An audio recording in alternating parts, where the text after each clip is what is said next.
Alright, part 2 of my playthrough of the remake of Resident Evil 3 saw Jill getting mercilessly chased by Nemesis all throughout Raccoon City, and now it is time for part 3. Good morning, good evening, whatever time of day it is for you. Welcome to this thing that I do called Thor's Entertainment. I am Thor. And my last stopping point in this playthrough was when I was playing as Carlos back at the Raccoon City Police Department.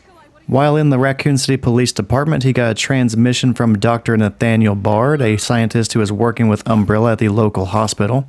He and Tyrell were trying to rescue the doctor, but that got interrupted because Jill ended up reaching out to Carlos, and we didn't know exactly how that conversation went, but he was very panicked about it.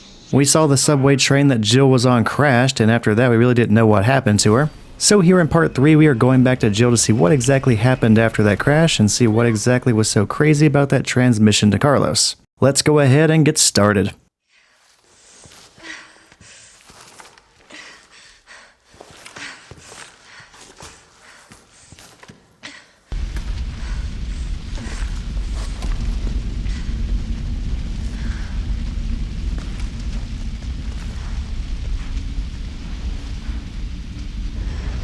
We will be briefly saying goodbye to Carlos to play Jill again, although this part with Jill is going to be pretty short. Am I the only one who made it?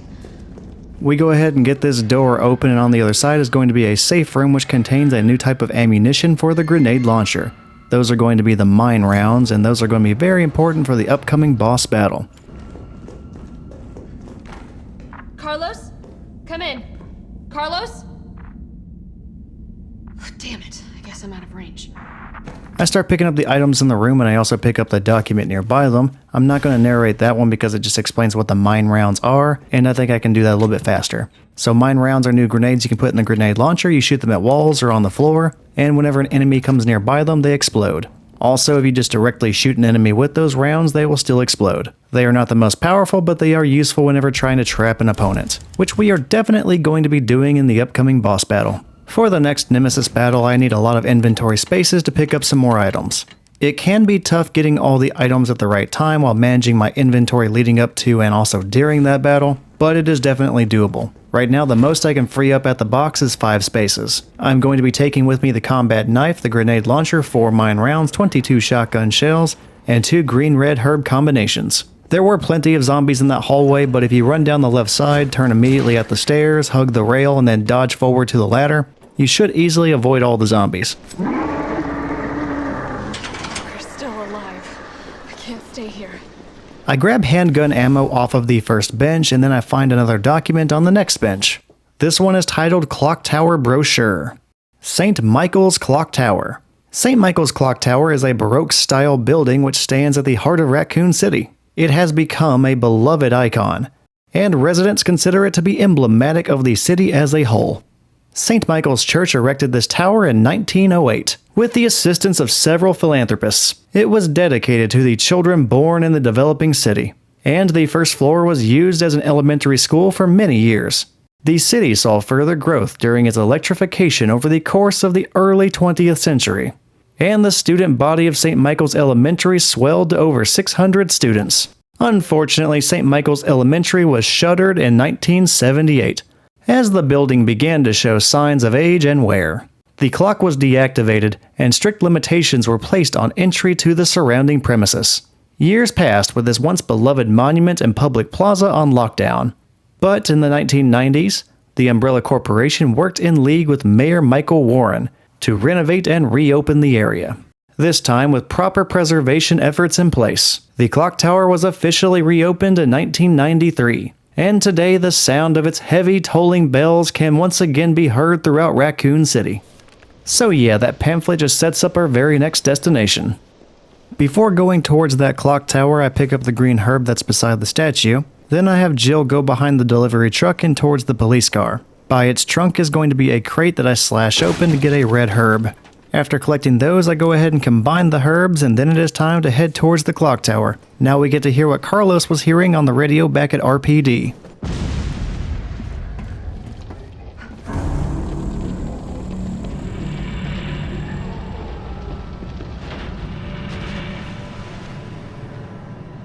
Bitch can't even swim.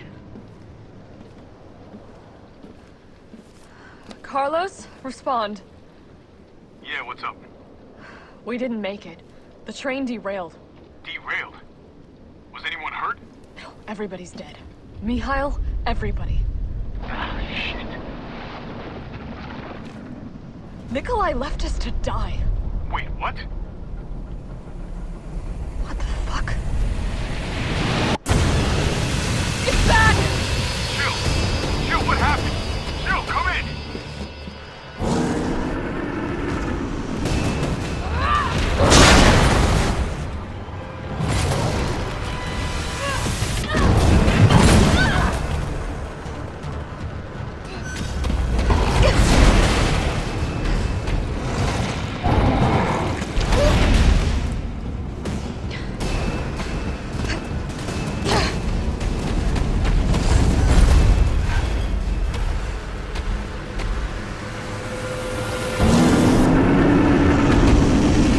I turn around instantly, pick up the handgun ammo and the flame rounds, then immediately dodge. Sometimes Nemesis hits me before I can dodge, but if that happens, I just heal. I did that because flame rounds are super important for this fight, and I was out of them.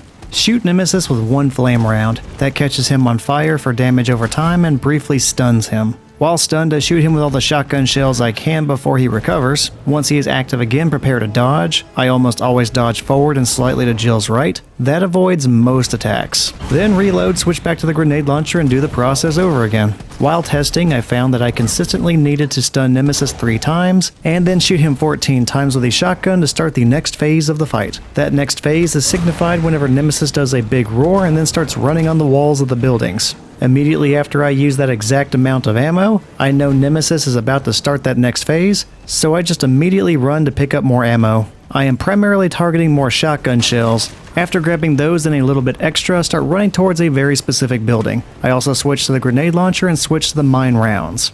I recommend putting a mine round on this exact building, then switch back to the flame rounds, and then switch to the shotgun, and aim at the exact puddle that I did, because whenever Nemesis hits that first mine round, that is always going to be where he lands. Then when he is stunned on the ground, you are free to shoot him in his parasite that's exposed on his chest, and using your shotgun to hit that should do some pretty good damage. And now you have seen what's going to be the tactic for the remainder of the fight. Once Nemesis is back on the ground running after you, we make use of a flame round to stun him and continue to shoot him with shotgun shells. Eventually he will start running on the walls again. At that point, you need to switch back to using the mine round in the grenade launcher, shoot the same building as before, only this time whenever Nemesis gets blown up by the mine round, he is going to land next to the ambulance.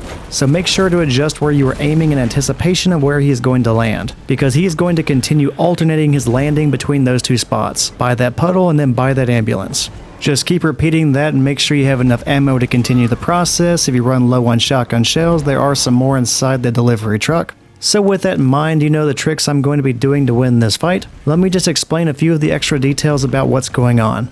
I mentioned previously that Nemesis on the rooftop is the easiest Nemesis fight because it is the most consistent. I would say this is the second most consistent. That's because the majority of attacks from Nemesis do not kill Jill. They damage her quite a bit, but most of them will leave her alive and you are going to be able to heal. So that makes this a much more manageable fight than most other boss fights and even regular encounters. Although Nemesis does have one pouncing attack, you can tell because he revs up on the ground before doing it, and you want to make sure that you dodge that one, because that is going to be one of the only one-hit kill attacks he has in this fight. The other is if he jumps off of a building and lands on you. To my knowledge, that is also going to kill you instantly. So make sure you look out for that. Beyond that, if you try to reload the grenade launcher, you're going to notice that it is very slow. And whenever Jill is reloading a weapon, she is completely vulnerable to any attacks. So to make that long reload time a bit more manageable, there is a trick you can do. Right, let's do this. Suck it!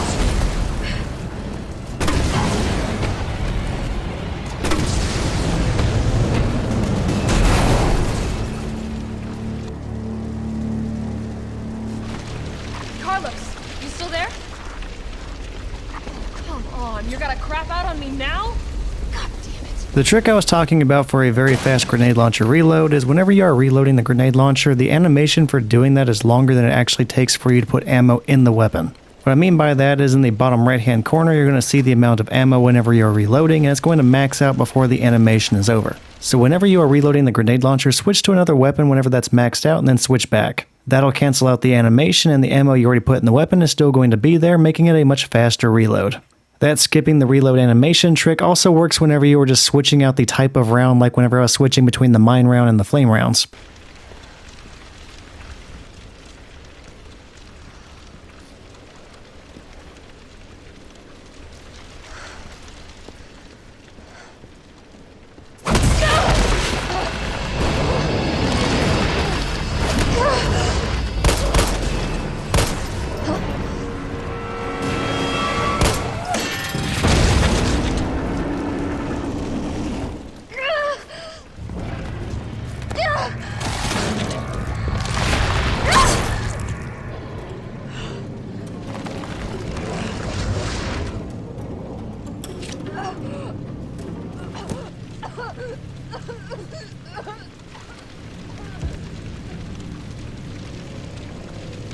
Interesting. You've done me a big favor, Miss.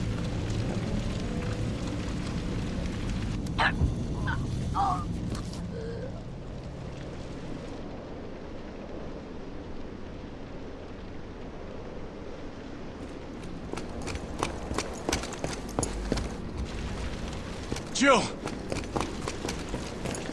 Hey, answer me. God damn it. Tyrell, do you copy? What's going on? Jill's been infected. I'm taking her to the hospital. Maybe Dr. Bard can save her. All right, I'll meet you there.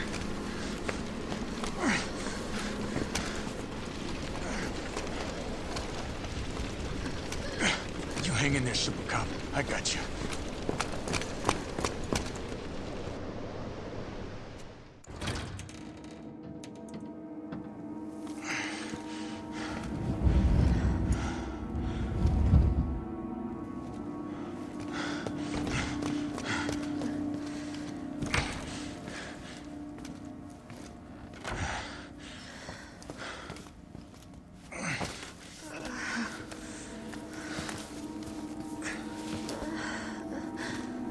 Fight it, Jill.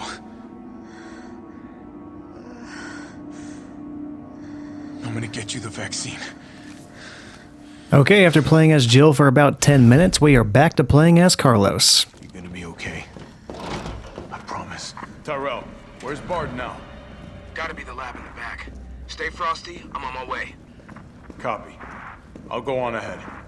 As we search the hospital for a vaccine that can save Jill, we need to slow down to a walking pace as we go through this door, because there is going to be a licker hanging out in this room, and whenever you run around those monsters, it alerts them and they get very murdery. Hiding in the dark corner is going to be a magazine rack that has the very next document to read.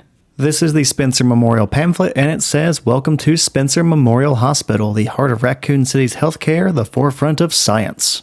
Spencer Memorial Hospital was meticulously designed by the Spencer Foundation to serve as the backbone of medical care throughout the region. In addition to our state-of-the-art outpatient wing and spacious inpatient wing, we boast one of the country's largest research wings, where we conduct clinical trials for new drugs that will change the face of medicine across the United States and the world. So yeah, the big research wing and getting positive perception from the public for creating new medicines, that's probably a really good way of helping Umbrella hide all the virus testing here. But anyway, the licker is on the ceiling, but it jumps to the ground. I walk until Carlos is just past the puddle of blood. Then I run for the door because the licker should not be able to react in time to hit me. And that worked out pretty well, no damage, no problem. And we're going to go through all the carnage here in this hallway until we eventually reach Dr. Bard's lobby. Welcome to the office of Dr. Nathaniel Bard. Please state your business clearly into the intercom. And his office or his lab is going to be in there. It's going to be locked and secured by a voice recognition panel. We are not going to be able to get into that office to see Dr. Bard right now because of that, because we don't have anything that's going to be able to pass as his voice. So this next part of wandering through the hospital is going to be trying to find a way to get around that. Although I am going to pause here for a moment because there are a series of documents in this hospital. They are called the nurses' journals. Each of them was written over the course of a few days and are meant to be read in sequential order. The problem with that is I end up picking them up out of order in this playthrough. Even though I don't pick it up right now, the first of them is back in Dr. Bard's lobby. I end up skipping over it, although I do eventually come back to it. But because I end up picking them up out of order, I'm not going to bother trying to narrate them as I pick them up. So instead, what I am going to do is narrate all the journals right now instead of waiting until I pick them up. That way I have the opportunity of reading them out in the proper order. Now, if the documents do not interest you, feel free to skip ahead just a few minutes to get back to the gameplay. But the first of those documents that we left behind back in the lobby is going to be Nurse's Journal September 25. It says every day they bring in more of these mystery illness patients. These sedatives don't stop their delirium, so we have to put them in straitjackets and move them into the isolation wing. Problem is, the isolation wing is already busting at the seams. The director has ordered us to admit anyone with symptoms free of charge. But what does he expect us to do, wish them better? We don't have a cure. And that's not all that's bothering me. When these patients die, they are not collected by the usual mortuary teams. We've been told it's special handling to prevent the illness from spreading. But I'm not sure I buy it. Miranda saw some guys wheeling a body through the forbidden door during the night. Why? Where? What is going on? The next one in the series is going to be Nurse's Journal September 27. This one says, admitted over 20 mystery illness patients. Patients in the isolation wing exhibiting severe limb necrosis, fever, muttering delirium, and signs of hyperphagia. Possible infection? Tried every antiseptic. Still no blood work back from the research wing. Ask again. Dr. Young was bitten while treating one of the patients. We've disinfected the wound, but his fever won't go down. Nothing works. Meanwhile, the patient wing is complete anarchy. The patients are delirious and growing more violent by the minute. We've called in our off-duty staff. It's all hands on deck now. We have got to contain this chaos. Alright, and I think the last one is going to be Nurse's Journal September 29. We tried, I swear to God we did. But there's nothing else that can be done. The chaos is completely beyond control. Victims are pouring in now, dying and spreading the infection faster than we can reach them. So we've given up trying. Those of us who aren't infected have barricaded ourselves in here. We can hear the cries for help outside, the screaming, but none of us will go out there, because it would be the end of us. I can't believe we've abandoned our patients. It is the worst sin imaginable for a nurse. I can't stop shaking, but I want to live. I want to live. 9 o'clock p.m. We heard a helicopter flying overhead and immediately started crying and hugging each other, thinking a rescue team was on its way. But then the sound grew distant, and all we are left with now is the moaning of the dead and the silent screams in our hearts. We're all about to lose our minds. Dr. Young, Ariana, Miranda, Dakota, I'm so sorry I failed you. Something's coming. Help. And that is where the very last Nurse's Journal abruptly comes to an end. The writer dies in a room along with a bunch of other medical staff, and we are going to be seeing that here in a moment. But okay, the narration is over for a while, and we are going to be exploiting the doors to kill these zombies. This set of double doors is a boundary between where the zombies become active or become docile. So I will just open up the doors and shoot them from the other side. As long as I do not enter the room, they do not become active. If I did enter the room, I could always just retreat back through the double doors to get the zombies to lose interest again. Because there's pretty much no pressure here and I want to conserve some ammunition, I just take my time shooting these zombies. And I always make sure to let my crosshairs focus before each shot, that way I get maximum effectiveness. While I am doing that, I'll go ahead and go over the key takeaways from the nurse's journals. It seems the infected were being contained here more than they were being treated, and eventually they ended up getting hauled off into some unknown location whenever they died. The dead bodies that had not reanimated yet were people who probably went on to be test subjects. But even if that is a pretty messed up situation, it does give us a little bit of positivity because if they were researching the dead bodies, it's much more likely that they were able to find a vaccine. So I guess there's at least that. Now there is going to be another document around here that explains there is going to be a key that needs to be found. That key lets us access a staff locker room that also has a badge inside of it. And that badge is going to be really useful for getting to certain areas in the hospital that we need, like some operating rooms. Now I already knew that, so I'm going to be looking for those items immediately instead of going for the documents first. So I figured that was worth explaining. Besides finding key items to reach Dr. Bard and to find a vaccine, I do have a separate goal in the hospital. I need to collect as much ammunition as I can and try to conserve it. So you're not really going to be seeing me shooting zombies very much past this point. For success during the siege part of the game, which is going to be in our near future, I usually need at least 400 assault rifle rounds. Less than 400 rounds usually has me running out too soon and dying. So from this point forward, this is also going to be a major ammo collecting trip. Now the document that I have not picked up yet that would tell me about the locker room key that was lost somewhere out here, yeah, I already know where to find that locker room key. I just need to run all the way down this hallway to a broken window and then jump through it. At the very bottom, I'm going to find a tactical grip that I can immediately put on the assault rifle. That is going to reduce recoil and it's going to come in handy later. And also down here, we are going to find that key. Now that I have that, I apply the weapon upgrade and also move the key into my first item slot. Oh, and I picked up a green herb and combined the 3 green herbs I had in my inventory together. Not everything as Carlos kills you in one hit, so healing is a great option to have. Now I am ready to run for my life to the locker room so I can get that badge and open up more of the hospital. And by run for my life, I mean things are about to get way more chaotic now that I have that key. A small example of that is now the corpse that was on the roof is going to become animated, but I can just run by it before it becomes fully active, no problem there. The hallway is where the problem is, and because of that problem I run directly to the safe room because I know that I am going to be chased by a hunter. In fact, whenever I turn around, you can see him breaking physics and slightly phasing through the wall a little bit. You can just barely see the hunter's claws right now, but you are going to be getting a much better look at them soon. After he calms down, I head to the nurse's office before the hunter can catch up to me again. Hunters in this game can be a bit of a problem until you figure them out. After that, they are pretty easy to avoid. I think I only end up needing to kill 2 of the hunters with Carlos.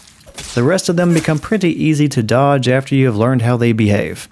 Oh, and this is the room where all the medical staff, to include the nurse from the nurse's journal, this is where they died. I just need to grab the badge from the locker room and then I am ready to escape. Whenever I leave the locker room, the nurse zombies become active again, and whenever I try to leave, they start standing up.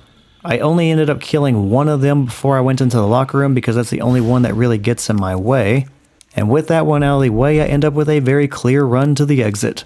And okay, here we go. We go through the door to the nurse's station. They start standing up. The one that I killed is still on the ground, and that's the only one that could have gotten in my way. I am in the clear, and well, here's where things get interesting.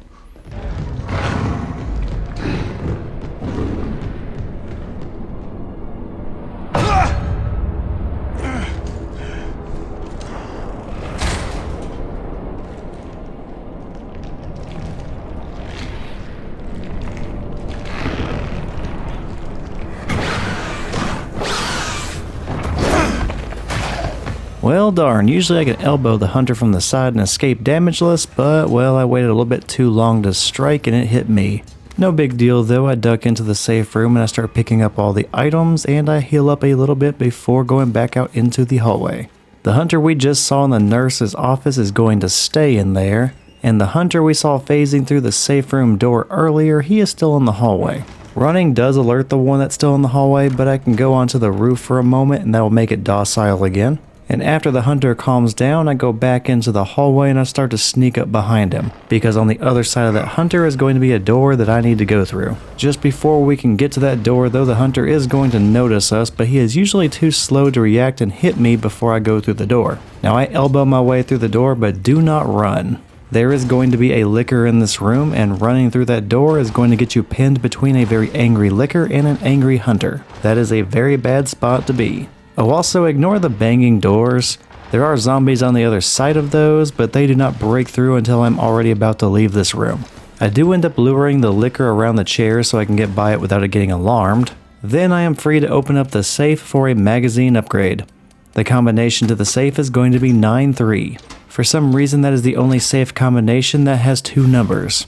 Pretty much all the other ones have 3. I am going to wait to apply that upgrade though, I'll explain exactly why soon. And before I go through the door that requires the badge, I grab the next document. This one is titled Note About a Tape Recording. Dakota, I think I know what happened to the missing tape of Dr. Bard. His research assistant took it. One of my patients saw Abbott remove something from a locker in the nurse's station and walk toward the treatment room. I'll try to sneak in and look during the night shift. You just stay cool and keep doing your job. I don't care how important Dr. Bard is to the medical community. That kind of harassment is not okay. I promise I won't let them destroy the evidence. He's a pig and an asshole and he will get his day in court. Stay brave, stay strong. Signed, a friend. Finally, we have a solution to the voice recognizing lock. We just need that tape and something to play it. On the way to the operating room, there is going to be the game's very first palehead zombie. Just before it can start to turn towards Carlos, we throw an elbow that sends it flying across the room. Then I run into the supply room before it recovers, I grab some ammo, barely open the operating room to alert the hunters inside. Then run out to the hallway so the hunters can reset and the palehead zombie can become docile before breaking into the supply room. The supply room should be clear once the hunters calm down. Then the hunters should go back into the operating room and be in more favorable locations where they are no longer alerted as soon as I open the door. After that, I can just open up the door and then throw in a flash grenade. Once that goes off, it blinds them and then I can get by without being attacked immediately. Well, actually, I end up screwing up there. In fact, I end up screwing up bad because I take a bunch of hits immediately from the hunters. Even though I tried to blind them, I feel like I only blinded one of them. And yeah, I took a bunch of punishment and had to heal immediately. So I guess when I opened the door for the first time, maybe they didn't recognize the door was open so they didn't reposition. Regardless, though, I grab the tape and I try to get out of there before I take any more damage. Now, hunter slashes, they don't do too much damage to Carlos. But hunters do have a one-hit kill move that they can do, so I don't want to screw around too much. Fortunately, I end up living and the damage is not that significant because I could just heal. And yeah, healing items are not that important in a mode where most of the enemies can kill you in one hit, so yeah. I guess I have a few to spare. Now we just need to use that badge for the final time to access a small operating room that's kind of a bonus area with a bunch of ammo I'm going to need. As I go to that operating room, zombies break through the glass and enter the room that we were in previously where we were taking out the zombies slowly using the door as a way of keeping them calm. I purposely let them get close to the operating room double doors before I let them close. Then quickly I grab all the items I wanted and also I pick up a document. I'm not going to narrate that, but that's where you would find the combination to the safe. And since I let all the zombies cluster together at the door before I let the doors close, whenever they break through those doors, I can easily stun all of them using a flash grenade. Then I can run by unharmed. Once we make it back to Dr. Bard's lobby, we can pick up the tape player and then combine that with the tape that we found. That way we are able to play the recording of Dr. Bard belittling his coworker. All I wanted to know was what the documents were doing in your office in the first place. Who do you think you're talking to? I'm goddamn Nathaniel Bard. I'm the best biologist.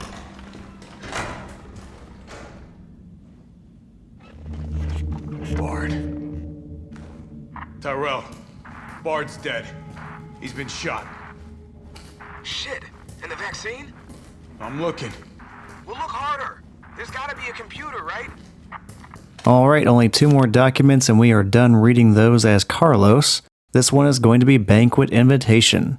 Dear Dr. Bard, it is my pleasure to cordially invite you to a banquet on September 10 at the Central Hotel, where we will be exchanging viewpoints on Raccoon City's new special medical zone. Attending will be Mayor Michael Warren, Chief of Police Brian Irons, and other distinguished members of our community.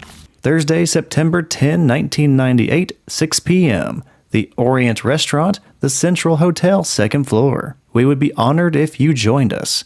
Sincerely, Greg Tester, United States Senator. And then the last page is a handwritten note. Nate, I'll be introducing the bill for that new drug of yours in mid-August. Bring the cash. We've booked a suite for the usual after party. You're a brunette guy, right? I'll let Irons know. Alright, now the last Carlos document is going to be the email from Nathaniel Bard. To Greg Tester. Subject, reply immediately.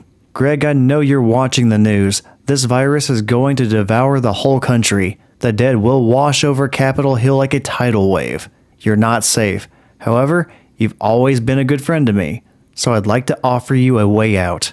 I have in my possession 1 dose of a vaccine for the virus, the Holy Grail. And it's not for my family, not for my ladies on the side. No, Greg, I'm saving it for you. I know better than anyone that you're the future of the United States. But if you want the goods, Greg, you've got to get me the hell out of here now, without Umbrella finding out. Lean on the Pentagon for me. I know you've got the clout. See if somebody can get a rescue team in here without UBCS involvement. You scratch my back, I scratch yours. Which should sound pretty chaste after the parties we've been to. Hurry. My time is running out. Signed, Nate. This is VRC Chief Nathaniel Bard, September 29, 11 p.m. I am acutely aware that my time's running out. And I hope and pray, by making this recording and bringing the truth to light, that I can restore some small shred of honor to my name. All of Raccoon City's suffering began with the release of a biological weapon known as the T-virus. My employer, the Umbrella Corporation, engineered this virus. And they ordered my team to develop a vaccine, which we did. Now, I keep samples of this vaccine here in my office. The rest of it is stored underground. But those sons of bitches at the board, they want to destroy it. They don't want the world to know what they've done. So they're trying to erase all evidence that the virus ever existed. Now, I'm not a fool. I know they don't want me to...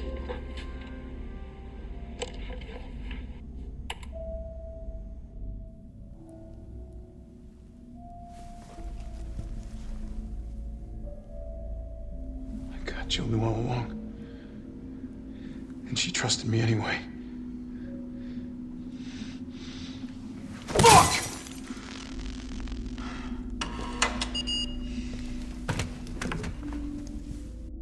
Is it here? I think it is safe to assume that Jill deserves this vaccine more than the probably sex trafficking senator does. So we are just going to take this. All right, Jill. Hang tight. T, I got it. Good. I'm headed your way. Be careful. Careful. Have you seen this town? It'll be a fucking miracle if I get there in one piece. Alright, the camera pans to the hunter jumping from the ceiling. I elbow him as soon as he goes around the desk, and then I do the same thing to the door to escape. Then once I'm in the gory hallway, I start making my way all the way back to the room where we saw the liquor earlier, so I have to stop as soon as I get to that door and slow down to a walking pace. The liquor is going to be hiding in the dark corner of the hall right beside this room, the one leading back to the lobby. And as soon as I go around that corner and I have a straight shot to the door to exit, I run, and the hunter should not be able to hit me before I get away. You're gonna be okay, Jill.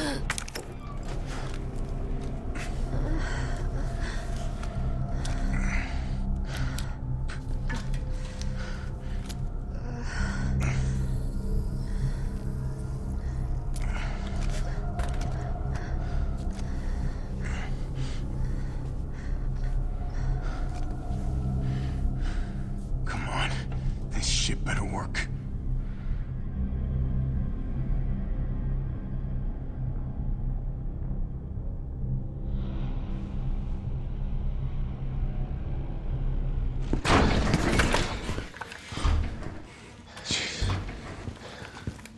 Tyrell, what the hell happened?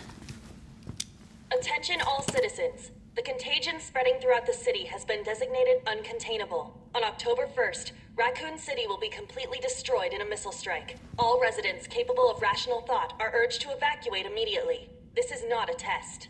Attention all citizens. I mean, that's only a day away. There's still people in the city. You think Uncle Sam gives a shit? Fuck. Here they come. Oh, you sit tight. I got this.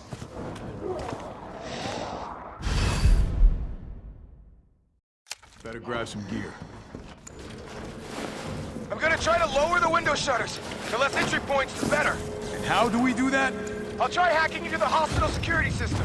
Keep them off me in the meantime.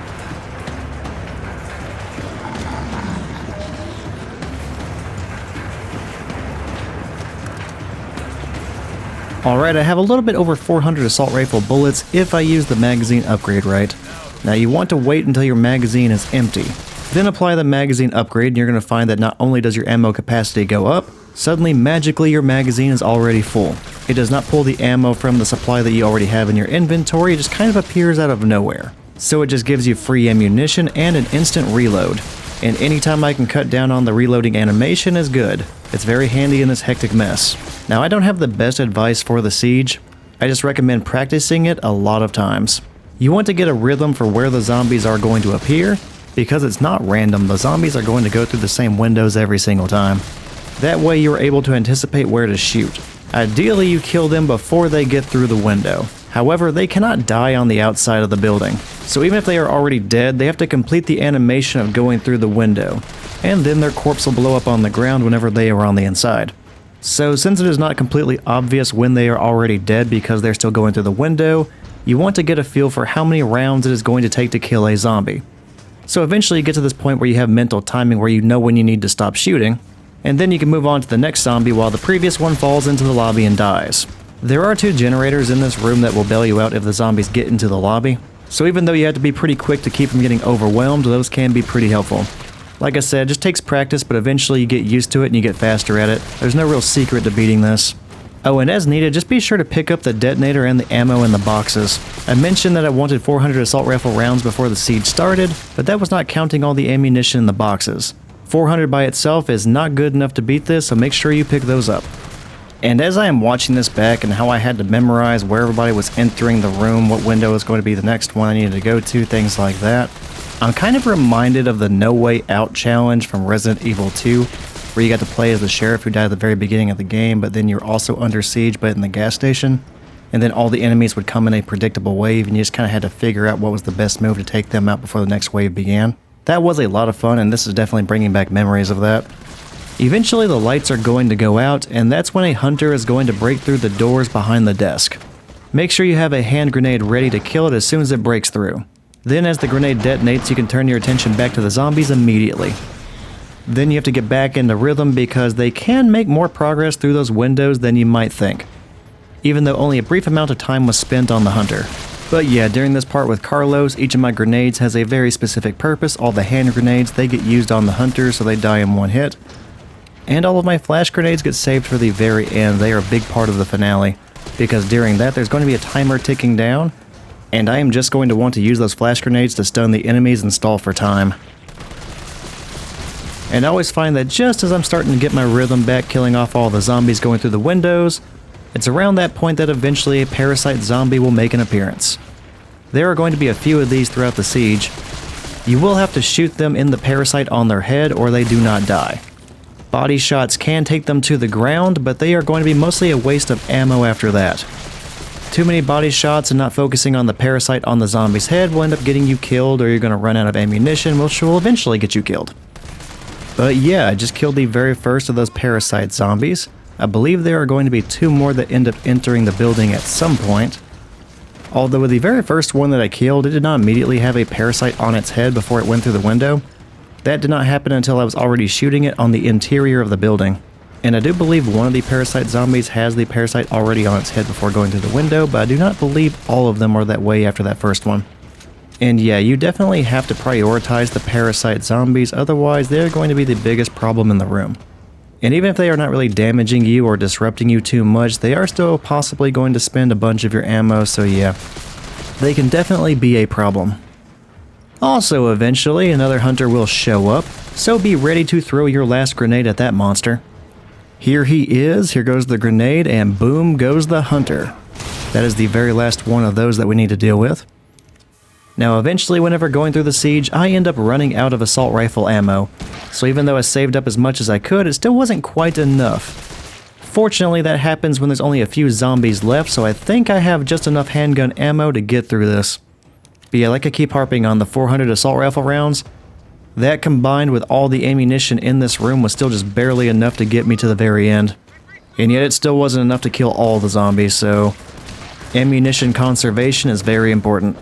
And I definitely don't get through the siege with any less than 400 rounds. 400 rounds is usually just barely getting by. Even with that amount, I still ended up wasting a bunch of ammo on zombies sometimes and still getting killed. And I end up getting really lucky with the very last zombie. They were just fingertips away from grabbing Carlos and probably killing him, but I just barely managed to pull off a punch to knock them away and get to safety.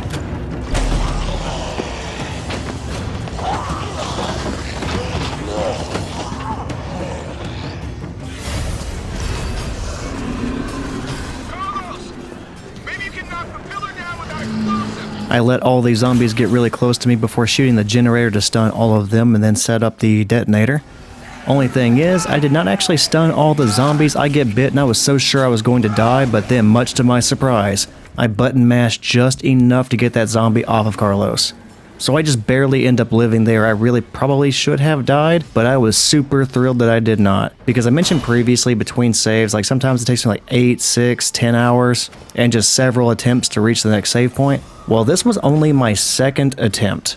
And I was getting thrilled because I could potentially reach the next save point in only 2 tries and save a bunch of time. I just needed to grab and use the last of the flash grenades and stall out the timer.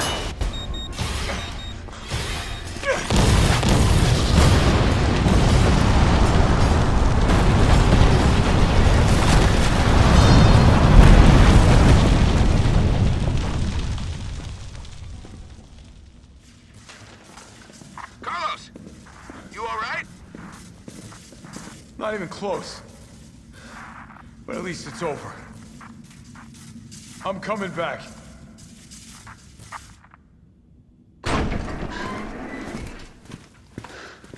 Vaccine's the real deal. Good. You going somewhere? You damn right. What do you think you're gonna do? Whole city's about to be microwaved. Come on, man. Call the government. Tell them we found a cure. You stall for time. Ballsy motherfucker.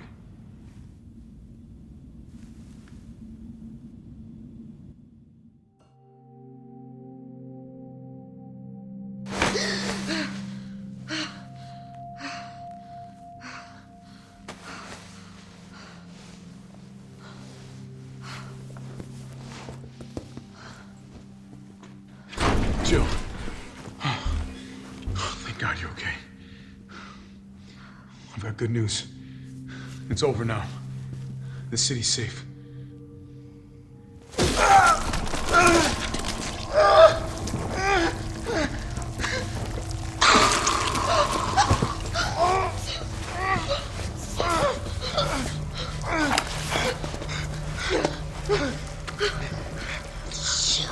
Jill. It's the only way.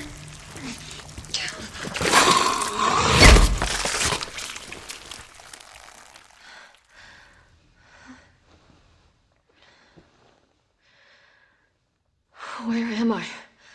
What's going on?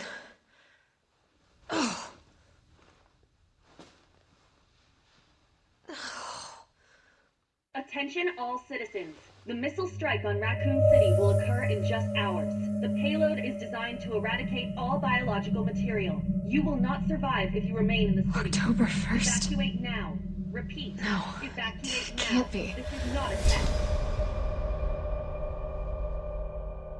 After a really lucky siege, I am back to playing as Jill and we need to start looking for some more vaccines. I am just adjusting my inventory after that last boss fight. That is going to include grabbing a very important 3-round burst pistol from the counter. Do not forget that gun or this game's ending boss is going to feel impossible to beat. And before venturing into the hospital, I want my inventory to include the lightning hawk, the grenade launcher, shotgun, both pistols, and some ammunition for all the above. For the grenade launcher, I want to specifically have my mine rounds available because I need to start using those up instead of using more useful ammunition. Morning, sunshine. You saved my life. I sure as shit didn't. That was all Carlos. He carried you here and he treated you himself, crazy bastard. Where is he? He went underground. Bard stockpiled the vaccine, enough to give the city some hope. He thinks he can do this by himself. I'm going after him. Wait, did you see the broadcast? They're gonna blow the city sky high.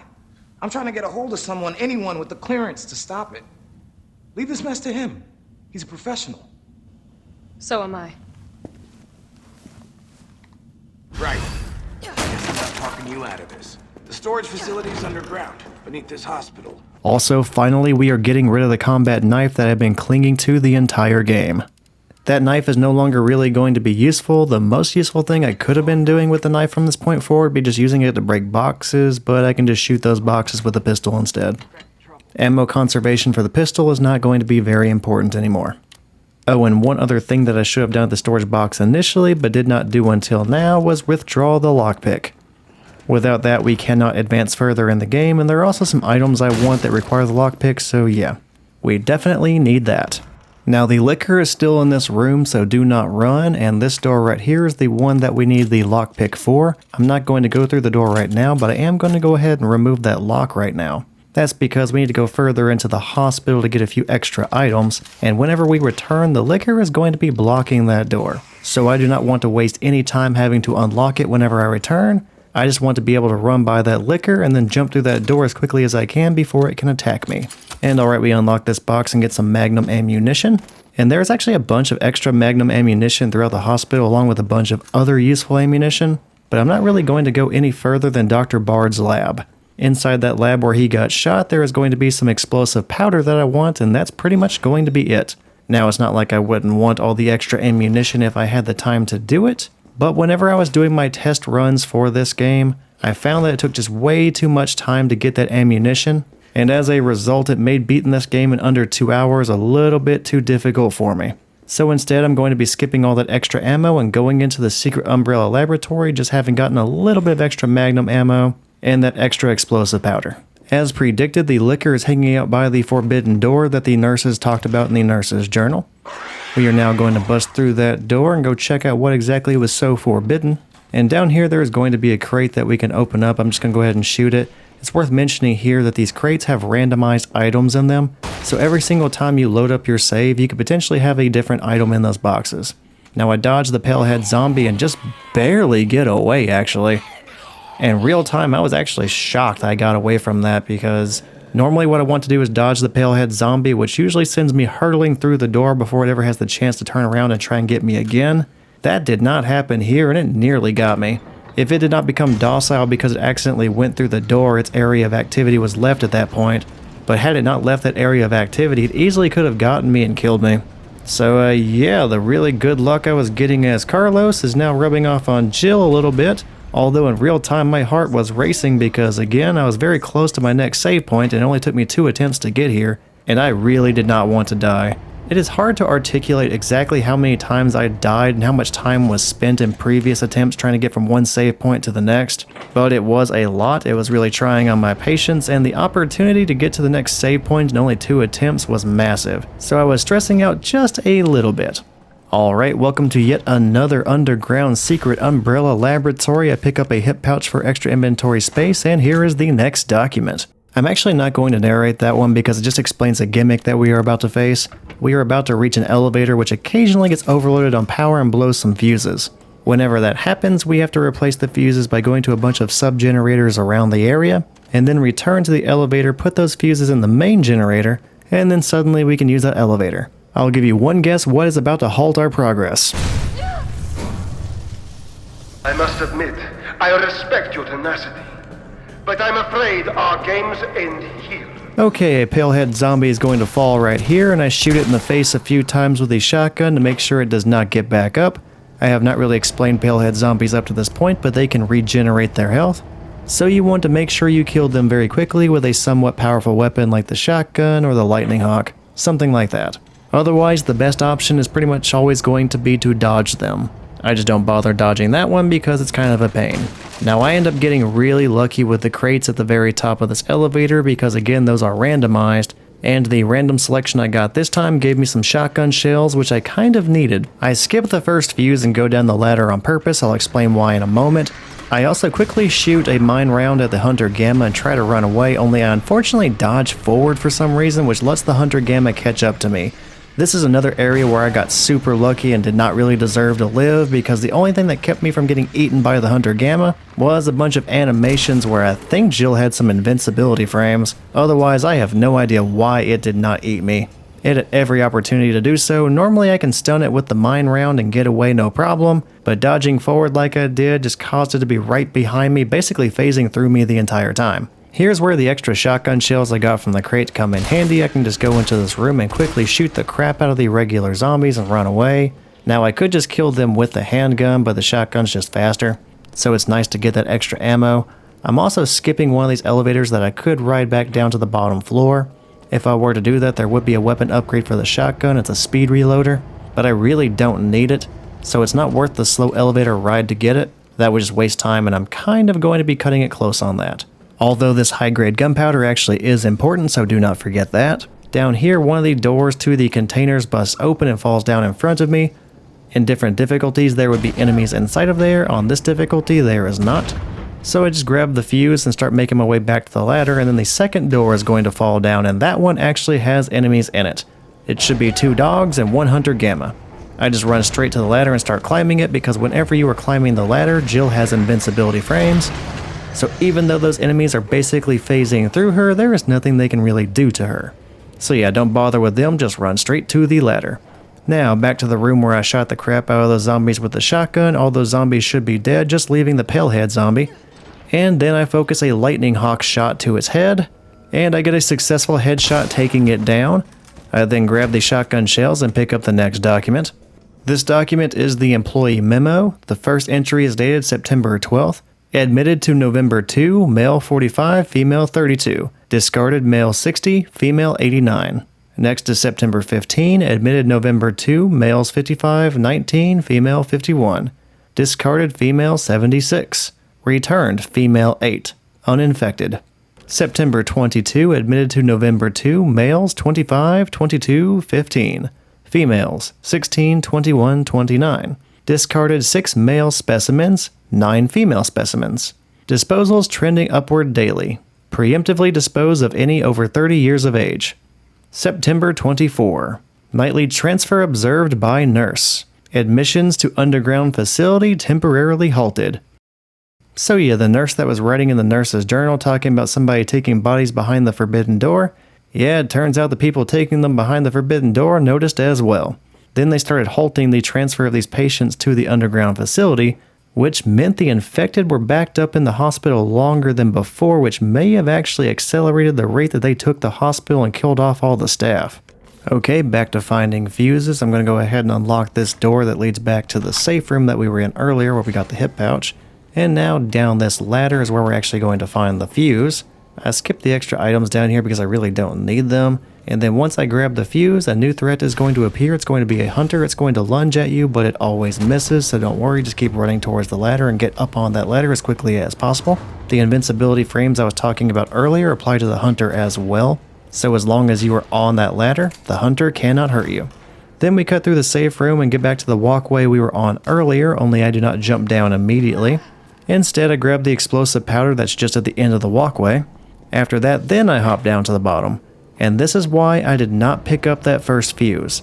If you drop back down here with all 3 fuses, those bodies, they get animated and turn into real zombies, and not only real zombies, but parasite zombies. However, if you return here without all 3 fuses, they do not get up on their feet, which gives me the opportunity to walk up to each and every single one of them, shoot them in the face, and make sure they are dead before they ever have the opportunity to hurt me. And with all these zombies executed on the ground, it's time for me to go get that 3rd fuse. And alright, mission accomplished. We have all 3 fuses. Now I'm just one really slow elevator ride away from going uncontested to the generator. Then I can put in all 3 fuses and we are basically at the very last part of the game from that point forward. Once the elevator can be ridden after putting all those fuses in place, we are going to be inside the very next safe room. Once up there, there is a weapons upgrade that I want for the Lightning Hawk. And then as soon as we read a document on the computer, it activates a cutscene that's going to take us to the next portion of the game.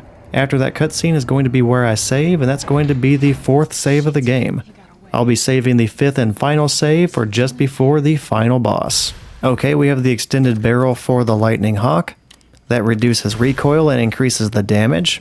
And now for that document before the cutscene. This one is titled the Unfinished Activity Log. September 26, 1300, infiltrated Raccoon City. Disturbances are sporadic. Commencing mission. 1930. Observed 5 RPD officers engaging a pack 20 strong. Officers annihilated in 20 minutes.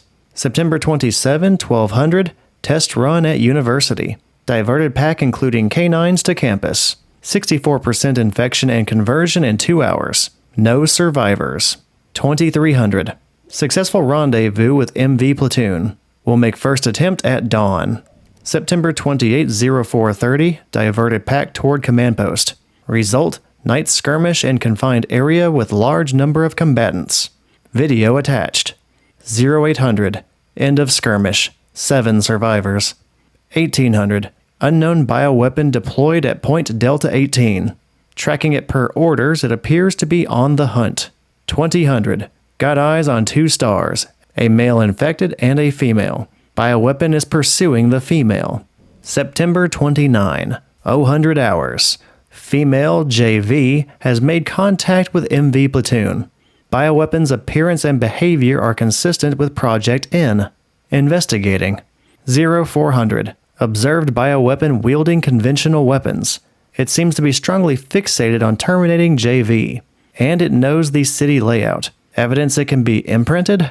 0700. Metamorphosis in the bioweapon triggered by a hostile encounter with JV. Video attached. JV has been infected and is non-responsive. Collected samples per orders. September 30, 030. Over 17 hours have elapsed since JV's exposure to virus. Conversion has been slow. suggesting she may be resistant. Vaccine recovered and administered to JV by CO, a soldier in MV platoon. JV expected to be fit for combat approximately 20 hours post-exposure. It seems clear the bioweapon is Project N. Contact with JV causes it to change and evolve. Will induce further encounters to obtain more precise data. So yeah, Mikhail's suspicions about Nikolai were completely accurate back in the beginning of the game. Nikolai did sabotage his allies, getting them in a position where the infected were going to kill off most of them, and it turns out that's kind of been his whole gimmick ever since arriving in Raccoon City. Just getting people killed by infected and recording the encounters, that way he can potentially profit off of them.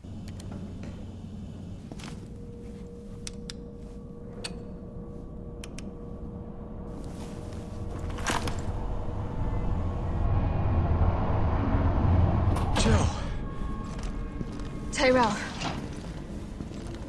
I got through. They're willing to negotiate. They'll call off the strike if, and this is one big-ass if, we can deliver the vaccine to them before they launch. How long do we have? Hours, maybe. Then let's not waste one more second. This way. Now it is official, I have managed to get all the way to the next save point in only 2 attempts. Next up is going to be the hardest and final part of the game. And with that save point having been reached, I'll go ahead and wrap up the episode here. The very next part is going to be the final episode in my playthrough of the Resident Evil 3 remake. It was also by far the most difficult part of the game for me, and I think just in general it's the most difficult. So the next episode is going to see me reaching the final 2 bosses and show me overcoming those 2 bosses. Which is going to be a pretty massive task because, having looked at the clock, I actually don't have that much time left before we hit the 2-hour mark, so I'm going to be flying through this next episode as fast as I can, which means I had to play very risky and it took me many attempts before I finally got a successful one. In fact, many attempts does not really describe it well enough. From that save point that you just saw to the end of the game took me days to accomplish, even though it's only like 20 minutes of in-game time. So yeah, we have that to look forward to. Next episode, we are beating Resident Evil 3. Thank you for checking out this episode, and I hope you enjoyed it. If you did, feel free to check out the other things I have on the Thor's Entertainment channel. I do have the other episodes of this playthrough, but I also have full playthroughs of the remakes of Resident Evil 1 and 2. And then I played through other games as well, like Legacy of Kain Soul Reaver, Crash Bandicoot, and a bunch of different Mortal Kombat games. So yeah, if any of that sounds interesting to you, feel free to check it out. No matter what you do though, just thank you again for checking out the video for this long. Take care, and hopefully I will see you next time.